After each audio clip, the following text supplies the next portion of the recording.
What's up guys, Kids or Kicks here and welcome back to another episode of this Crystal Palace FIFA 16 career mode. You can see confirmation here, Wilfried Zaha has gone to Everton. He was unhappy and we decided it would be best just to move him on. Now we've had an offer for another unhappy player. Berahino obviously doesn't play as much as he would like because of the form of Jamie Vardy mainly over this pre-season period. But Southampton have come in with an offer which we're going to set a counter offer of 25 million for. I don't really want to sell him because he's got a lot of potential, but he's unhappy, and if Southampton were willing to offer us that kind of money, we could bring in a top goal machine, basically a Premier League proven goal scorer, one of the big boys in his place. So 25 million is the price that we're asking for. If they offer that, we'll let him go. If not, then we'll keep him. It's a win-win situation, really.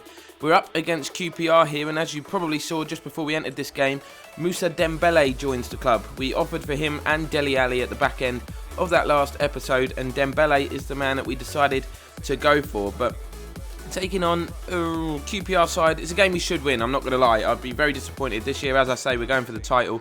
These are the games we must win. A couple of players, making their debut, a couple of the new boys. We've got Dembele, Julian Brandt in there, and Niang is starting up front as well. Another reason why it would be okay to let Berahino leave the club, because obviously we now have adequate replacement in Niang. Obviously the squad is a little bare. It's not the biggest squad, so if we get hit by injuries we would be in trouble, as I said in the last episode. So it's kind of a one in, one out policy that we're going for. So when someone leaves, we'll just replace them straight away. But Dembele, 2 minutes into the game, striking the post. That would have been some start to his Crystal Palace career, wouldn't it? Really unlucky there from kickoff, but it was end-to-end stuff at the opening few minutes. You can see there QPR having an effort from the edge of the box that goes just wide, and the reason I'm showing this as a highlight, Julian Brandt gets pretty much his first involvement in the game, goes down and he's hyperextended his knee. He's going to be out for 3 weeks. He is alright to carry on in this game though, as you can see here.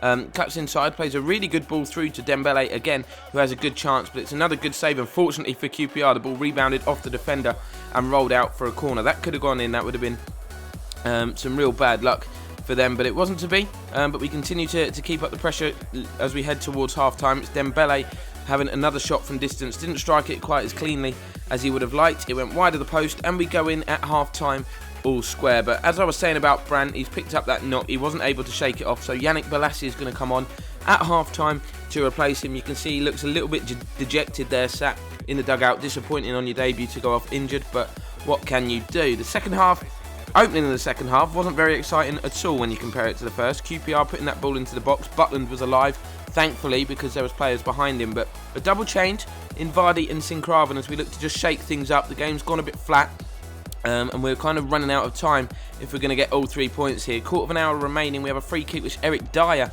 decides to take.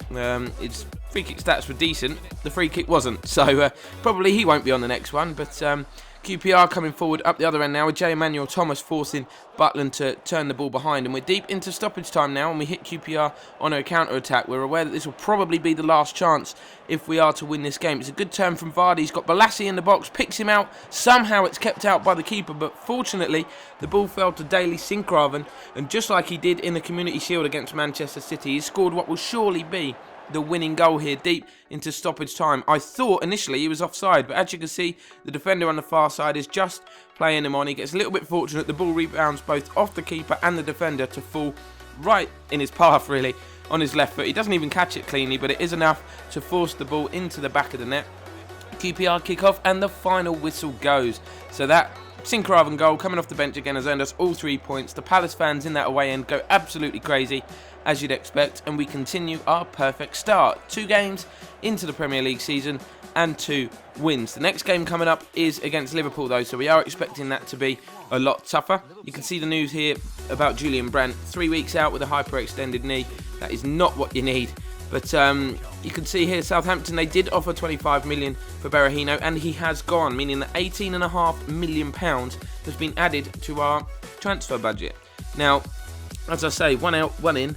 And when you've got that kind of money, you need to make it a top signing. We want a top Premier League marksman. Romelu Lukaku comes to mind. Edin Dzeko is 31 years old. He's playing out at Roma at the moment. We know he can score goals in the Premier League, so he's a target for us. And this man, Wilfried Bony at Manchester City. We sent an inquiry. They asked for 27.5. We're going to try and undercut them a bit and be cheeky and go in with a £20 million bid. And this was a suggestion from one of you guys in the comments. Igalo, of course, banging goals in for Watford in real life.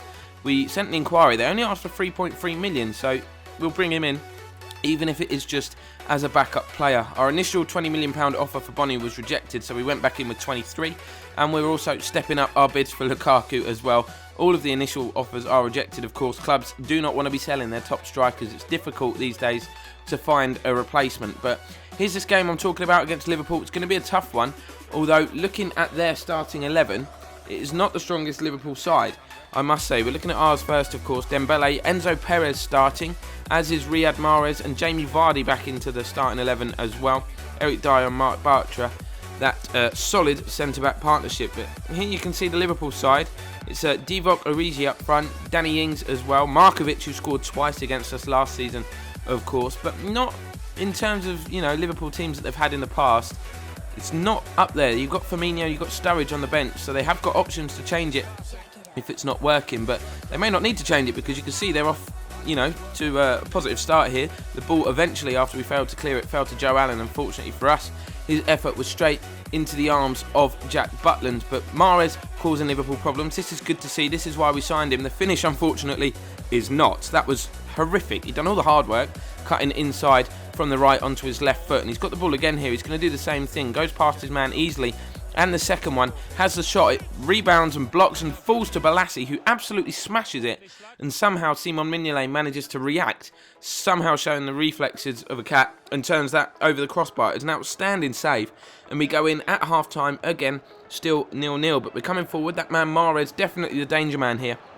On the edge of the box, it's dispossessed, the ball bounces around a bit, Enzo Perez hits the deck, referee points to the spot. It's real fortunate the way we got the penalty, Liverpool clearing it against Emre Can, and Perez goes down after not a lot of contact, and the penalty is given. It's going to be himself to dust himself down and take this here. Can he grab us the lead? No, he can't. Mignolet pulls off another top save, and Liverpool smash it out for a throw-in, but we keep the attack alive.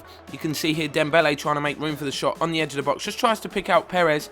It was quite fortunate the way the ball fell back to him, but Perez hits one on the turn, and he will now be the most relieved man in that stadium. He's made up for his penalty miss with what I must say is a really tidy finish. He was facing away from goal, off balance, moving very quickly, didn't have a lot to aim for, but the accuracy of the shot was superb, right into that bottom corner.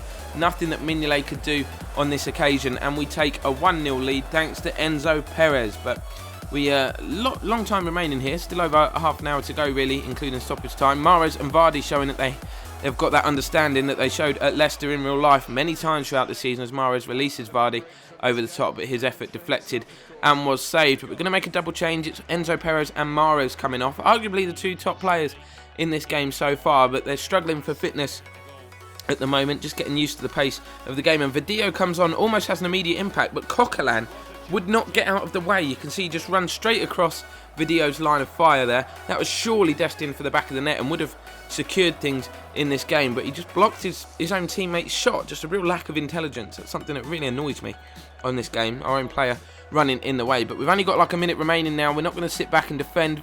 Balassi puts one on a plate here, but somehow the keeper pulls off another magnificent save. Liverpool got one last chance to knock it forward from a set piece. It goes straight into the arms of Butland, and as you can see, the final whistle goes.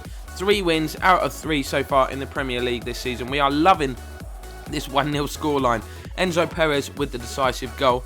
We're looking to bring in one of his teammates as we have a £15 million bid for Rodrigo accepted. Igalo, our £3.3 million bid for him, is also accepted. So chatting to a few players, trying to agree some personal terms and look to bring in some more players into what is already turning into be a very strong squad. We are competing. We're up there with Everton. It's just the two of us that have won all 3 of our opening games so far. But you can see we have only scored 4 goals. That was a problem last year, a lack of goals, which is why I'm desperate to bring in a real goal machine and a top proven striker. Down at the bottom, Middlesbrough, Southampton, Watford, Norwich, Newcastle, Stoke, Leicester and Bournemouth, all without a win. I know we're only 3 games in, but worrying times. Middlesbrough and Southampton yet to pick up a point, so that's why they're after Berahino. Hopefully he can turn their fortunes around, but Like I say, 4 goals in 3 games. We'd be expecting a higher return than that, and it's something that we have to address. I may change the formation in the next few weeks. Who knows? But good start nonetheless. Can't complain. 3 wins out of 3, along with Everton. West Brom are in 3rd, Spurs 4th, and United 5th. But that'll bring this one to a close, guys. Thank you very much for watching. Drop a like and subscribe if you're new to the channel, and we will see you again next time.